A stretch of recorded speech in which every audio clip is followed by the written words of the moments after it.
নমস্কাৰ প্ৰিয় দৰ্শক, পুনৰ এবাৰ আপোনালোক সকলোকে আমাৰ এই চেনেলটোৰ অন্য এটা নতুন ভিডিঅ'ৰ মাজলৈ আন্তৰিক স্বাগতম জনাইছো। প্ৰিয় দৰ্শক, 2026 বৰ্ষৰ মকৰ সংক্ৰান্তি সমাগত, অৰ্থাৎ মাঘৰ বিহু সমাগত। প্ৰিয় দৰ্শক, এই মকৰ সংক্ৰান্তিৰ অথবা মাঘৰ বিহুৰ দিনটোৰ পৰাই চাৰি ৰাশিৰ জাতক জাতিকাসকলে মহা সৌভাগ্য লাভ কৰিব। তেওঁলোকে নিজৰ ভাগ্যত খুব পৰিৱৰ্তন এই দিনটোৰ পৰা দেখিবলৈ পাব। জ্যোতিষশাস্ত্ৰৰ অনুসৰি মকৰ সংক্ৰান্তিৰ দিনটোত এক বিৰল সংযোগ স্থাপন হৈছে। জ্যোতিষশাস্ত্ৰৰ অনুসৰি সূৰ্য নাৰায়ণ আৰু মংগলদেৱৰ কৃপাত অতি শুভ দিন তেওঁলোকে এই মকৰ সংক্ৰান্তিৰ দিনটোৰ পৰা লাভ কৰিবলৈ গৈ আছে। প্ৰিয় দৰ্শক, এই চাৰি ৰাশিৰ জাতক জাতিকাসকলে এই দিনটোৰ পৰা সকলো ক্ষেত্ৰতে তেওঁলোকে সফলতা পোৱাৰ সম্ভাৱনা আছে। লগতে প্ৰিয় দৰ্শক, এই চাৰি ৰাশিৰ জাতক জাতিকাসকলে মকৰ সংক্ৰান্তিৰ দিনা পুৱাই উঠি স্নান কৰি যদি তেওঁলোকে মেজিৰ তলত এটা বস্তু দান কৰিব পাৰে, তেতিয়াহ'লে তেওঁলোকৰ জীৱনৰ পৰা বহুতো জটিলতা দূৰ হ'ব, সমস্যা দূৰ হ'ব, শনিৰ দোষৰ পৰা মুক্ত হ'ব আৰু বছৰটোৰ বাবে তেওঁলোকে সূৰ্য নাৰায়ণৰ অসীম কৃপা লাভ কৰি সফলতা পাবৰ বাবে সক্ষম হ'ব পাৰিব। দৰ্শক, এই চাৰি ৰাশিৰ জাতক জাতিকাসকলেই নহয়, প্ৰতিটো ৰাশিৰ জাতক জাতিকাসকলে এই বস্তুটো যদি অৰ্পণ কৰিব পাৰে মেজিৰ জুইত, তেতিয়াহ'লে তেওঁলোকৰ ভাগ্যত অতি শুভ ফল আহিব। তেওঁলোকে আগন্তুক দিনসমূহত খুব ভাল ফল বা সাফল্যতা পাবৰ বাবে সক্ষম হ'ব পাৰিব। যদি এনে কৰিব পাৰে, তেতিয়াহ'লে আপুনি বিভিন্ন সমস্যাৰ পৰা মুক্ত হোৱাটো একেবাৰে নিশ্চিত। গতিকে প্ৰিয় দৰ্শক, ৰাশিসমূহৰ মাজলৈ আগবঢ়াৰ পূৰ্বে আপুনি কমেণ্টত ভক্তি মনেৰে সূৰ্য নাৰায়ণ আৰু মংগলদেৱৰ নাম কমেণ্টত লিখিব। লগতে প্ৰিয় দৰ্শক, ভিডিঅ'টোত অৱশ্যে এটা লাইক কৰিব আৰু যদি প্ৰথমবাৰৰ বাবে এই চেনেলটোৰ ভিডিঅ' চাইছে, তেন্তে অৱশ্যেই চেনেলটো ছাবস্ক্ৰাইব কৰি ৰাখিব। প্ৰিয় দৰ্শক, শাস্ত্ৰৰ অনুসৰি মকৰ সংক্ৰান্তিৰ দিনা সূৰ্য দেৱতাই ধনু ৰাশি ত্যাগ কৰি মকৰ ৰাশিলৈ প্ৰৱেশ ঘটে। 2026 বৰ্ষৰ মকৰ সংক্ৰান্তিৰ এই সময়খিনিত এক বিৰল সংযোগ স্থাপন হৈছে। চন্দ্ৰৰ লগতে সূৰ্য আৰু মংগল গ্ৰহৰ সংযোগৰ বাবে মহালক্ষ্মীৰ ৰাজযোগ সৃষ্টি হ'বলৈ গৈ আছে, যাৰ দ্বাৰা মহালক্ষ্মীৰ কৃপা আপুনি লাভ কৰি ঘৰখনত আপোনাৰ জীৱনত ধন টকা পইচাৰ সমস্যাও দূৰ কৰি উন্নতি হ'ব পাৰিব।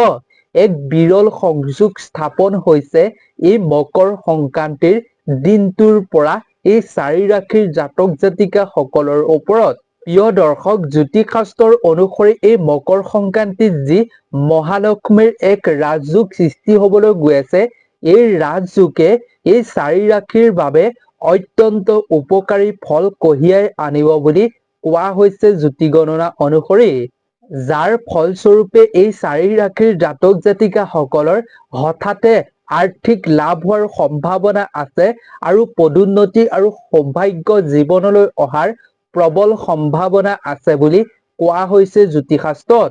প্ৰিয় দৰ্শক, প্ৰকৃতি আৰু বিশ্বব্ৰহ্মাণ্ডত ঘটি থকা পৰিৱৰ্তনৰ প্ৰতীক হিন্দুসকলৰ অন্যতম গুৰুত্বপূৰ্ণ উৎসৱ হৈছে মকৰ সংক্ৰান্তি, অৰ্থাৎ মাঘৰ বিহু। পুহ মাহৰ সংক্ৰান্তিৰ দিনটোক মকৰ সংক্ৰান্তি বুলি কোৱা হয়।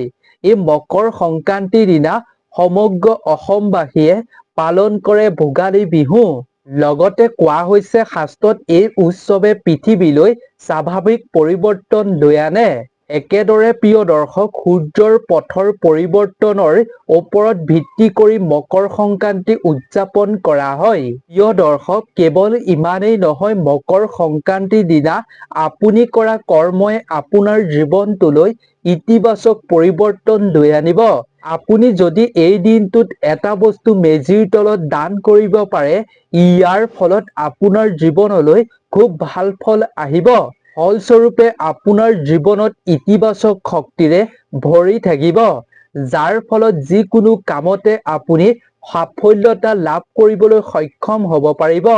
আপুনি যদি এই দিনটোত ভক্তি মনেৰে সঁচা হৃদয়েৰে আপুনি যদি এই এটা বস্তু মেজিৰ তলত দান কৰে, তেতিয়াহ'লে আপোনাৰ জীৱনৰ সৌভাগ্যৰ দুৱাৰ মুকলি হৈ আপুনি অতি কম দিনৰ ভিতৰতে জীৱনৰ পৰা নানা ধৰণৰ সমস্যা দূৰ কৰি উন্নতিৰ পথত আগবাঢ়ি যাবৰ বাবে সক্ষম হ'ব পাৰিব। প্ৰিয় দৰ্শক, মকৰ ৰাশি 12টা ৰাশিৰ ভিতৰত দশম ৰাশি আৰু ইয়াৰ নাম মকৰ সংক্ৰান্তি। কাৰণ এই দিনটোত সূৰ্য দেৱতাই মকৰ ৰাশিত প্ৰৱেশ কৰিব। যেতিয়ালৈকে সূৰ্য দেৱতাই মকৰ ৰাশিৰ পৰা কৰ্কট ৰাশিলৈ প্ৰৱেশ নকৰে, তেতিয়ালৈকে এক বিৰল শুভ সংযোগ স্থাপন হৈ থাকিব বুলি কোৱা হৈছে জ্যোতি গণনা অনুসৰি। এই শুভ সময়খিনিত যদি আপুনি যিকোনো কৰ্ম কৰে, শুভ কাৰ্য কৰে, শুভ কামবোৰ কৰাটো অধিক ফলদায়ক বুলি গণ্য কৰা হৈছে শাস্ত্ৰত। লগতে জ্যোতি গণনা অনুসৰি কোৱা হৈছে 2026 বৰ্ষত এই একে সময়তে যেতিয়া মংগল গ্ৰহে মকৰ ৰাশিত প্ৰৱেশ কৰিব, তেতিয়া সূৰ্য দেৱতাই ইতিমধ্যে মকৰ ৰাশিত থাকিব। গতিকে এই দুয়োটা গ্ৰহৰ এক শুভ সংযোগ গঠন হ'বলৈ গৈ আছে। 18 জানুৱাৰীত চন্দ্ৰই এই ৰাশিত থাকিব, যাৰ ফলত মহালক্ষ্মীৰ ৰাজযোগ সৃষ্টি হ'ব। গতিকে আহক এতিয়া আমি জানো কোন 4 ৰাশিৰ সৌভাগ্যৰ দুৱাৰ মুকলি হ'ব মকৰ সংক্ৰান্তিৰ দিনটোৰ পৰা। 1 নম্বৰ ৰাশিটো হৈছে প্ৰিয় দৰ্শক তুলা ৰাশি। যিসকল জাতক জাতিকাৰ নামৰ প্ৰথমৰ আখৰটো ৰ আৰু দন্তীয়া তৰে আৰম্ভ হয়, জ্যোতি গণনা অনুসৰি তেওঁলোকৰ ৰাশিটো হৈছে তুলা ৰাশি। প্ৰিয় দৰ্শক, মহালক্ষ্মীৰ ৰাজযোগৰ ফলত তুলা ৰাশিৰ বাবেও এক আচৰিত সংমিশ্ৰণ হিচাপে প্ৰমাণিত হ'ব মকৰ সংক্ৰান্তিৰ দিনটোৰ পৰা। এই দিনটোৰ পৰা তুলা ৰাশিৰ জাতক জাতিকাসকলৰ হঠাতে আৰ্থিক লাভ হোৱাৰ সম্ভাৱনা আছে। লগতে এই দিনটোৰ পৰা তেওঁলোকৰ ঘৰত আৰু বাহিৰত এক সুখময় পৰিৱেশৰ সৃষ্টি হ'বলৈ গৈ আছে। লগতে এই দিনটোৰ পৰা তেওঁলোকে পৰিয়ালৰ লগত ফুৰিবলৈ যোৱাৰো সম্ভাৱনা আছে বুলি জ্যোতি গণনা অনুসৰি কোৱা হৈছে।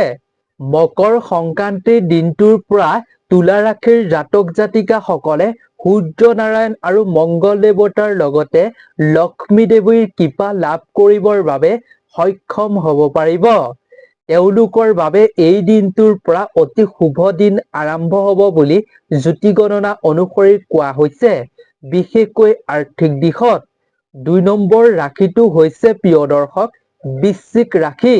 যিসকল জাতক জাতিকাৰ নামৰ প্ৰথমৰ আখৰটো ন আৰু অন্তস্থ জৰে আৰম্ভ হয়, ৰাশি গণনা অনুসৰি তেওঁলোকৰ ৰাশিটো হৈছে বৃশ্চিক ৰাশি।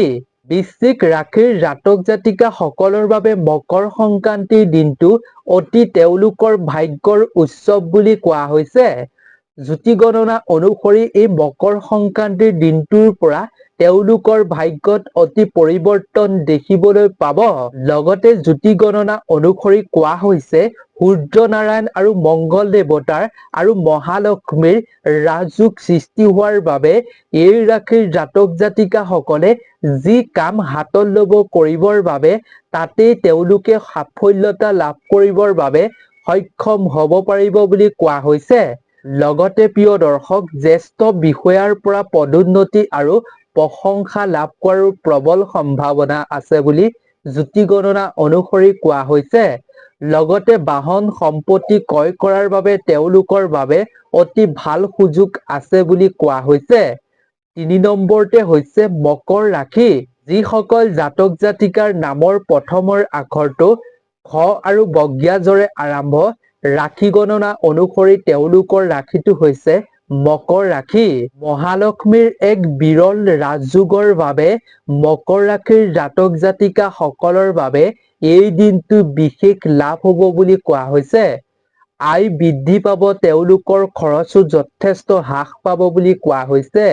লগতে কোৱা হৈছে জ্যোতি গণনা অনুসৰি 2026 বৰ্ষত আপুনি 2025 বৰ্ষতকৈ আপুনি আয়ৰ ক্ষেত্ৰত অধিক সতৰ্ক বা সাৱধান অৱলম্বন কৰিব লাগিব বুলি কোৱা হৈছে। লগতে এই বছৰটোত আপুনি ধনী হৈ সুখেৰে পাৰ কৰিব পাৰিব বুলি কোৱা হৈছে। মকৰ সংক্ৰান্তিৰ দিনটোৰ পৰা আপুনি গোটেই বছৰটো পৰিয়ালৰ লগত এই দিনটোত যিহেতু সূৰ্য নাৰায়ণে মকৰ ৰাশিলৈ প্ৰৱেশ কৰিব, গতিকে মকৰ ৰাশিৰ জাতক জাতিকাসকলে অতি শুভ দিন লাভ কৰিবলৈ গৈ আছে। তেওঁলোকৰ বাবে অতি ভাল সময় আহিব এই মকৰ সংক্ৰান্তিৰ দিনটোৰ পৰা। জীৱনৰ বিভিন্ন সমস্যা তেওঁলোকৰ দূৰ হ'ব আৰু বাধা বিপদ বিঘিনিৰ পৰা তেওঁলোকে মুক্ত হ'ব পাৰিব বুলি কোৱা হৈছে জ্যোতি গণনা অনুসৰি। প্ৰিয় দৰ্শক, এইবাৰ আমি জানো আহক 4 নম্বৰ শেষৰ ৰাশিটোৰ বিষয়ে। 4 নম্বৰ ৰাশিটো হৈছে মেষ ৰাশি। যিসকল জাতক জাতিকাৰ নামৰ প্ৰথমৰ আখৰটো অ, আ, লৰে আৰম্ভ হয়, ৰাশি গণনা অনুসৰি তেওঁলোকৰ ৰাশিটো হৈছে মেষ ৰাশি। মেষ ৰাশিৰ লোকসকলৰ বাবেও অতি সৌভাগ্য কঢ়িয়াই আনিব এই দিনটোৰ পৰা। সৌভাগ্যৰ অভিজ্ঞতা লাভ কৰাৰ সম্ভাৱনা আছে বুলি কোৱা হৈছে। কেৱল ইমানেই নহয়, সূৰ্য নাৰায়ণ, মংগলদেৱ আৰু লক্ষ্মী দেৱীৰ পৰম কৃপাত এওঁলোকে অভাৱনীয় আৰ্থিক লাভ কৰাৰ প্ৰবল সম্ভাৱনা আছে বুলি কোৱা হৈছে। আপোনাৰ আৰ্থিক উন্নতিত বা আৰ্থিক দিশত সমস্যা আছে, অভাৱ আছে, সেই দিশত আপুনি অতি লাভ কৰিব পাৰিব বুলি কোৱা হৈছে। অৰ্থাৎ আৰ্থিক উন্নতিৰ দিশত আপুনি ভাল ফল পাব বুলি কোৱা হৈছে। লগতে প্ৰিয় দৰ্শক, এই দিনটোৰ পৰা লক্ষ্মী দেৱীৰ কৃপাত আপোনাৰ হাতলৈ ধন সম্পত্তি অহাৰ প্ৰবল সম্ভাৱনা আছে বুলি কোৱা হৈছে। যিসকল ব্যৱসায় তেওঁলোকেও ব্যৱসায় ক্ষেত্ৰত লক্ষ্মী দেৱীৰ কৃপাত ভাল ফল পাব বুলি কোৱা হৈছে। লগতে এওঁলোকৰ সমাজত মান সন্মান আৰু সৌজন্যতা বৃদ্ধি পাব। লক্ষ্মী দেৱীৰ এই ৰাজযোগৰ ফলত এই ৰাশিৰ জাতক জাতিকাসকলৰ মকৰ সংক্ৰান্তিৰ দিনটোৰ পৰা সৌভাগ্যই জীৱন ভৰি পৰিব, সৌভাগ্যশালী হৈ পৰিব বুলি কোৱা হৈছে। লগতে এওঁলোকৰ নিজৰ ভাগ্যও এওঁলোকক সমৰ্থন কৰিব বুলি কোৱা হৈছে। লগতে আপুনি ঘৰ বাৰী নতুন বাহন ক্ৰয় কৰাৰ বাবে অতি শুভ সময় আপোনাৰ বাবে এই মকৰ সংক্ৰান্তিৰ দিনটোৰ পৰা। এই ৰাশিৰ জাতক জাতিকাসকলে নতুনকৈ জীৱনটো বা সফলতাৰ ক্ষেত্ৰত আগবাঢ়ি যাবৰ বাবে এই সময়খিনিৰ পৰা অতি ভাল দিন লাভ কৰিব বুলি কোৱা হৈছে। প্ৰিয় দৰ্শক, এই 4 ৰাশিৰ ভিতৰত আপোনাৰ ৰাশিটো আছেনে বাৰু? যদি আপোনাৰ ৰাশিটো আছে, তেন্তে আপুনি নিশ্চয় এই দিনটোৰ পৰা পৰিৱৰ্তন দেখিবলৈ পাব নিজৰ ভাগ্যত। কেৱল আপুনি কৰক মেজিৰ তলত এই বস্তুটো দান। আপোনাৰ ৰাশিটো থাকক বা নাথাকক, আপুনি এই বস্তুটো দান কৰক। আপুনি বছৰটোত নিজেই ইয়াৰ ফল দেখি আচৰিত হ'ব। কি বস্তু দান কৰিব লাগিব, আহক আমি তাৰ বিষয়ে সুন্দৰভাৱে জানি লওঁ। প্ৰিয় দৰ্শক, মাঘৰ বিহুৰ দিনা আপুনি ৰাতিপুৱা সোনকালে উঠি স্নান কৰি শুদ্ধ বস্ত্ৰ পিন্ধি আপুনি সূৰ্য উদয় হোৱাৰ লগে লগে সূৰ্য দেৱতাক জল অৰ্ঘ্য আগবঢ়াই আপুনি মেজিৰ ওচৰলৈ যাব। আপোনাৰ ঘৰত বা আপোনাৰ ওচৰত থকা মেজিৰ তললৈ গৈ আপুনি মেজিৰ তলত অলপ ভক্তি মনেৰে সেৱা কৰি আপুনি হাতত ঘিউ লৈ আপুনি সেই ঘিউখিনি অগ্নিত দান কৰিব।